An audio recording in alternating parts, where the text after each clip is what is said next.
kasih nama, ini nomor responden. Kalau di bagian label boleh Bapak Ibu menggunakan spasi. Inisial,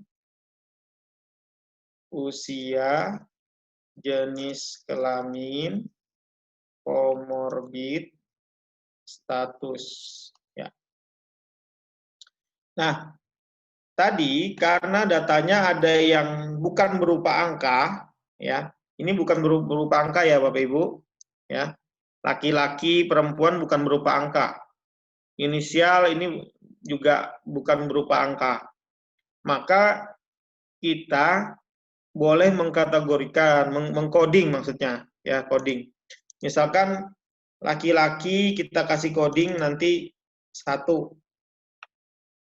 Ya. Perempuan kita kasih coding 2.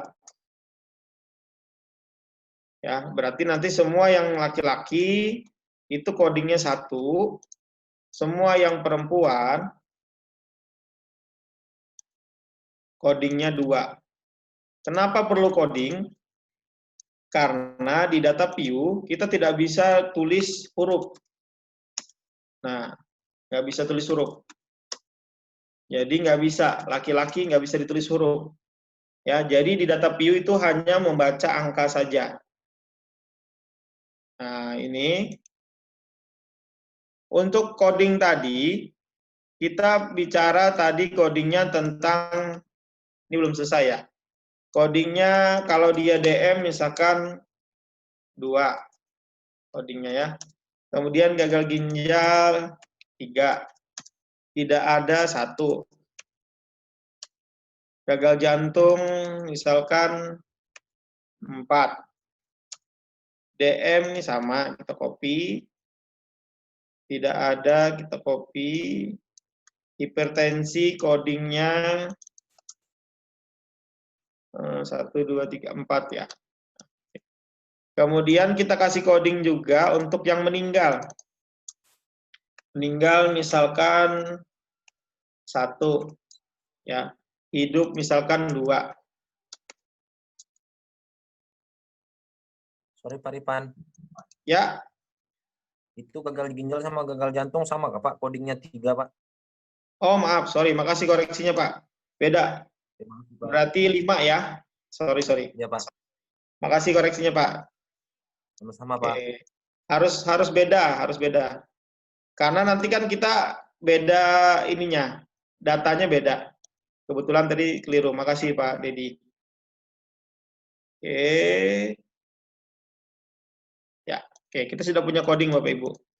Nah, sekarang kita tinggal masukkan ke dalam statistiknya, ya.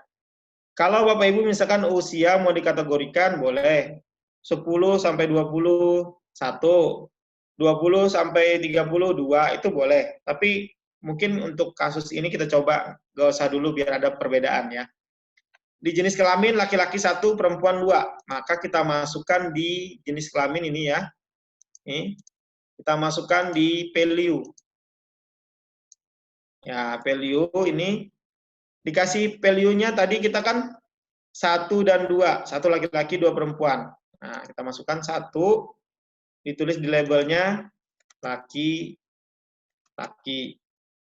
add 2 perempuan,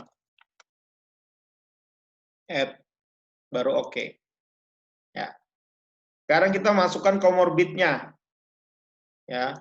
Komorbidnya tadi ada, kalau tidak ada 1, diabetes 2. 1 tidak ada. Add 2 diabetes mellitus. Kemudian 3 gagal ginjal, 4 hipertensi.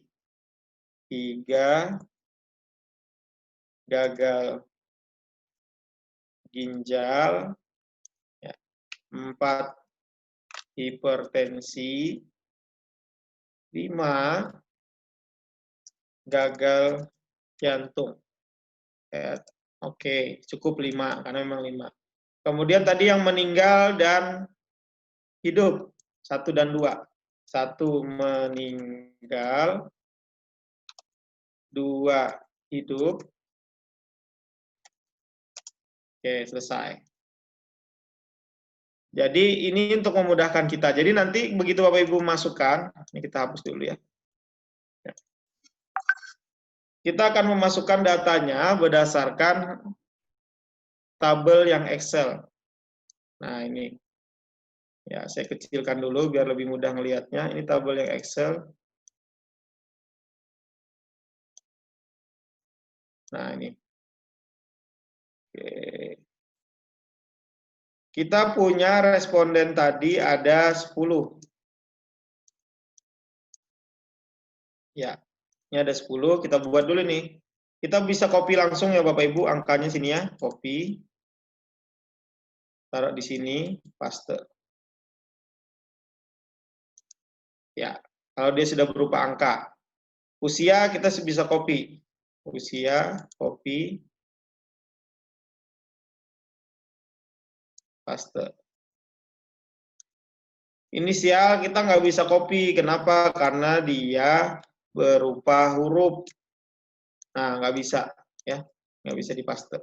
Nanti inisial kita hapus aja nggak apa-apa. Nah, jenis kelamin. Ya, jenis kelamin. Kita akan masukkan nih 1 ya. 1, 2, 2, 1, 2, 2, 1, 2, 1, 2. Ya, berdasarkan tabel yang ini ya Bapak Ibu. Nah, kemudian diabetes, komorbid maksudnya ya. Komorbid kita masukkan 2, 3, 1, 5, 2, 2, 4, 1, 1, 1 ya. Ya, kemudian status 1, 2, 2, 2, 2-nya berapa ya? 5 kali 2, 4, 2 ya, oke. 1, 2, 1, 2. Nah, ini kita besarkan, ini kita hapus ya inisial tadi. Saya lihat aja clear. Nah, ini data kita tadi Bapak Ibu, dari 10 responden. Bagaimana kita melihat dia tadi Pak, gimana mau lihat jenis kelaminnya, terus komorbidnya dari mana? Di view, kemudian value label. Nah, ini muncul ya Bapak Ibu. Ya. Ini siapa yang menentukan codingnya? Peneliti. Bapak Ibu sendiri. Yang penting jangan sampai angkanya salah. Ya. Jadi tadi pakai angka. Nah, kemudian, Pak, saya mau merekap data saya nih, saya sudah melakukan penelitian. Bagaimana cara melihat datanya? Lakukan analyze, deskriptif, frekuensi. Apa yang mau dilihat? Usia, jenis kelamin, komorbid, status. Oke, kirim, geser ke kanan. Bapak Ibu mau lihat statistiknya apa? Apakah nilai min, median, modus, atau jumlah? Atau standar deviasi minimum maksimum? Nah, ini silakan aja dipilih. Kemudian Bapak Ibu perlu apa nih? Saya chartnya mau diagram bar chart atau pie. Pie itu yang bulat-bulat itu ya. Atau nggak usah seperti itu, tabel aja, continue. Terus oke. Nah, ini hasilnya Bapak Ibu. Ya. Bahwa ini data usia, ini jenis kelamin. Dari penelitian ini ada 4 orang yang laki-laki menderita COVID. Perempuan yang paling banyak ada 6 orang. Pasti akan muncul pertanyaan, kenapa pada COVID banyak yang perempuan? Nah, itu pertanyaan penelitian. Apakah perempuan banyak faktor ini ya silakan. Itu contoh. Kemudian komorbid. Kita lihat. Ternyata komorbid yang banyak menjadi salah satu faktor penyebab pasien itu buruk kondisinya karena yang paling banyak karena DM. Kenapa? DM-nya ada 3. Ada 70%. Ada 30%. Ya. Pertanyaan penelitiannya apa? Kenapa pasien DM yang paling banyak terserang COVID? Ada apa dengan DM? Nah, itu perlu dilakukan kajian yang mendalam, boleh dilakukan penelitian. Contoh ya, misalkan seperti itu. Kemudian yang terakhir, yang meninggal 3, yang hidup 7. Ya. Kenapa pasien dari 10 tadi bisa 3 bisa meninggal? Karena apa? Apakah karena dia memang komorbid, dia punya DM, dia punya gagal ginjal, atau dia nggak ada komorbid tapi bisa meninggal? Nah, ini yang bisa menjadi tanda tanya ketika Bapak Ibu kalau sudah punya data seperti ini. Belum lagi nanti ceritanya hubungan. Adakah hubungan antara DM dengan COVID? Adakah hubungan jenis kelamin dengan COVID? Ya. Adakah hubungan komorbid dengan kejadian meninggal pasien? Ya. Ini bisa di-print Bapak Ibu. Jadi Bapak Ibu mau pindahkan ke Excel, ini tinggal di-copy aja. Klik kanan, copy, taruh di Excel. Atau ditaruh di Word. Ya. Itu sedikit Bapak Ibu gambaran penggunaan SPSS. Ya, silakan sekarang kita mau coba diskusi Bapak Ibu. Yang ini aja dulu, nanti kalau terlalu berat pusing Bapak Ibu. Ini simple aja. Boleh Bapak Ibu ada yang mau ditanyakan? Ibu Herpina angkat tangannya. Silakan. Mic-nya Bu di-on-kan dulu Bu Herpina, maaf. Mohon maaf Pak, mau nanya, tadi kan mengenai pengkodingan yang misalnya yang pengkodingan dilakukan oleh peneliti sendiri. Apabila kita itu ada yang salah, untuk merevisinya itu gimana Pak? Yang salah codingnya atau salah input? Salah inputnya. Kita Input kembali data lagi. atau coding? Data di variabel view atau di... Tadi yang Bapak itu kan misalnya kita kan nggak bisa masuk dalam bentuk tulisan, hanya bisa dalam bentuk numerik. Nah, Ya. kan kita harus ubah dalam bentuk numerik, kita harus masukkan ke proses tadi loh Pak. Misalnya yang kayak tadi, laki-laki 1 add, seperti itu. Kemudian 2 perempuan add. Nah, apabila kita ada kesalahan di situ, untuk memperbaikinya gimana Pak? Ini tinggal diganti aja Bu. Jadi misalkan kelihatan ya, saya balikin. Jadi kalau dia salah di sini maksudnya atau di sini Bu? Yang pendataan awalnya Pak, untuk ini. Ya, sebelumnya Pak. Yang ini. Kayaknya. Yang ini. Mana tadi ya? Mohon maaf Pak, yang ada 1 laki-laki. Ya kayaknya di Excel ya Pak ya. Di Excelnya kayaknya Pak. Ah, kenapa ini? Nah, ini kamu? Ini kan kita udah option ya, sudah buat seperti ini. Kemudian berarti kan harus masuk ke proses yang SPSS. satu itu laki-laki, baru kita klik add. Nah, apabila ada yang salah di situ, itu ngeditnya gimana ya Pak? Kan kata Bapak harus sesuai gitu. Ya, jadi ngeditnya di sini Bu. Di sini kita bisa edit. Nah, ini kalau Ibu mau salah. Nah, ini maksud saya Pak. Ya, klik lagi aja ya Pak ya. Hapus, perempuannya hilang. Oh, gitu ya. 2. Terus Ibu mau nambah jenis kelamin lain boleh, misalkan ya nggak tahu apa jenis kelaminnya gitu ya. Nah, ini tinggal ditambah. Oh, ternyata salah nih. Hapus. Itu aja, Bu. Oh, baik. Oke, Pak. Terima kasih. Clear ya. Oke. Yap. Silakan yang lain Bapak Ibu.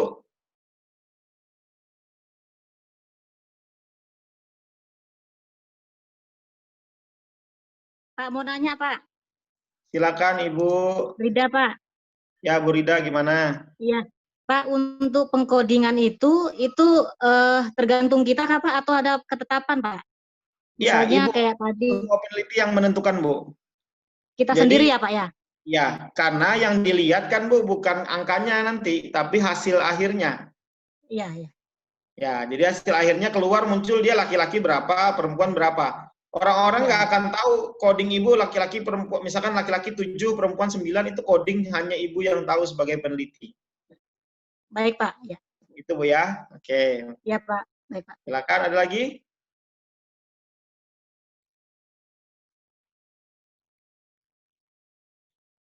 Nah, Bapak Ibu untuk Excel saya sarankan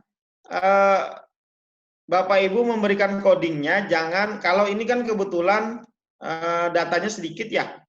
Jadi bisa nih angka 2 ini. Tapi kalau misalkan datanya banyak, codingnya di samping sini aja Bapak Ibu. ya. 2, 3, 1, 5, 2, 2, 4, 1, 1. Kenapa saya sarankan begini? Ini langsung di copy enak.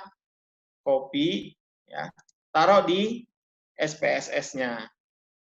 Ya. Kenapa? Kalau tadi kan karena cuma 10. Kalau Bapak Ibu punya data 100, 1000, codingnya lumayan matang gitu. Ya, atau misalkan kita bisa pakai ada rumus ya, kalau misalkan if codingnya sekian, ini ya, itu nanti belajarnya lebih advance, tapi setidaknya prinsipnya bahwa ini adalah codingnya, ya. Gitu Bapak Ibu untuk pemanasan dulu ya, baru bertemu udah lumayan. Tapi menurut saya ini harus dikuasain karena nanti Bapak Ibu akan berkutat di penelitian, akan bekerja dengan data. Ya, kalau di Excel kan Ibu nggak bisa tuh, susah. Ya, bagaimana merekap ininya, repot cari bikin grafiknya segala macam. Oh ya, tadi saya belum contohkan ini kalau misalkan berupa ini ya, berupa grafik. Ya, sorry. Ini sini ya. Tadi kita mau bikin berupa diagram pie atau diagram batang deh. Continue, oke. Nah ini, kita lihat grafiknya di bawah. Nah ini muncul ya. Jadi begini Bapak Ibu, nggak repot lagi nyari, oh ini laki-laki 4 grafiknya seperti ini. Ini komorbidnya, nah ini kalau mau bikin, tinggal dirubah misalkan mau bentuk yang pie atau yang batang, ada 3 pilihan atau histogram. Ya, jadi ini pilihan. Ya, misalkan tadi analyze, deskriptif, Bapak Ibu mau pakai yang pie. Ya, oke. Nah, begini Bapak Ibu, ya. Nah, jadi begini. Ya. Oke. Tergantung sukanya yang mana kalau misalkan ini. Tergantung kebutuhannya mau seperti apa. Ya, jadi nggak hanya penelitian, SPSS ini bisa digunakan untuk Bapak Ibu pelaporan di ruangan pun bisa, kasus-kasus pasien ya. Oke. Bagaimana Bapak Ibu pemanasannya sudah panas? Nanti saya akan coba, kebetulan saya belum sempat bikinkan video tutorial untuk pengenalan SPSS Bapak Ibu.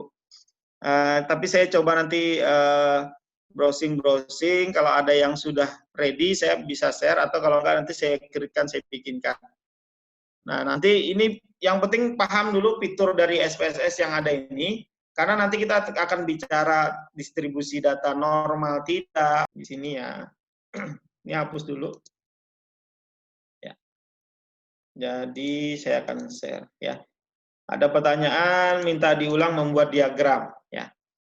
Jadi ini data kita ya, kita sudah punya data. Kemudian analyze ya, diklik analyze. Kemudian deskriptif statistik ya. Kemudian frekuensi. Nah, data mana yang Bapak Ibu ingin bikin diagram? Pak, saya mau masukkan cuma usia.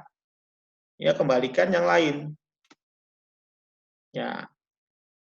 Pak, saya mau masukkan semua. Ya, silakan dimasukkan. Nah, ya. Kemudian pilih chart. Ya, diklik chart. Diagram apa nih? Histogram kah? Pie kah? Bar. Misalkan pie. Continue. Terus klik OK. Ini data tabelnya, dan ini adalah diagram pie-nya. Pak, saya suka warna yang lain. Itu silahkan Bapak Ibu ganti, klik 2 kali, nanti warnanya bisa berubah. Ya, nih diganti warna.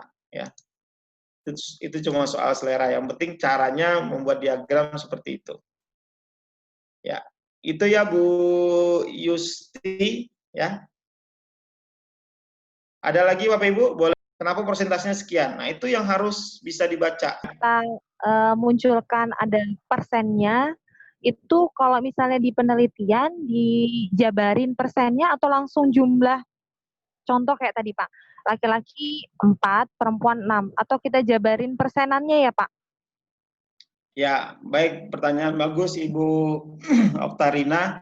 Jadi kebutuhannya itu biasanya kita gunakan ada jumlah, ya, frekuensi dan persentase. Jadi tabelnya itu biasanya sebelah kirinya jumlah, sebelah kanannya persentase. Ya, jadi ditampilkan dua-duanya, Bu.